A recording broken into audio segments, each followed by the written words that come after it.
সবাই এসেছিলেন। এটা আসলে সবসময় স্বীকার করাতে চাই যে আসলে আমি কিছু না, বারবার এটি প্রমাণ করতে চাই এনারা না থাকলে আমি কিছুই না। এবং আজকে দিনও আঙ্কেল আমাকে সময় দিয়েছেন, যতক্ষণ না আসছিলেন আমি টেনশনে যে আসতে পারবেন কিনা। প্রত্যেকের কাছে কৃতজ্ঞ, আমার কৃতজ্ঞতা শেষ নাই এবং আমার যত বলতে পারি ততই মনে শান্তি লাগে। যাই হোক, আবারও অনেক কৃতজ্ঞতা জানাচ্ছি যারা উপস্থিত আছে।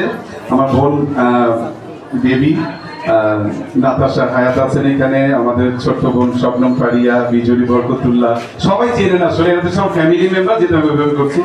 আমাদের সাদিয়া ইসলাম, ওই বৌদি নাকি আমাদের আঙ্কেল, সবার শ্রদ্ধ প্রিয় মুখ, প্রিয় ভজন শ্রদ্ধ আবুল হায়াত আঙ্কেল আছেন, আমাদের শিরিন আন্টি আছেন, আমাদের আরেক কিংবদন্তি বসেই আছেন রতন ভাই, কবিরুল ইসলাম রতন নৃত্যগুরু, আমাদের দিন স্যার আছেন, আমাদের চঞ্চল ভাই।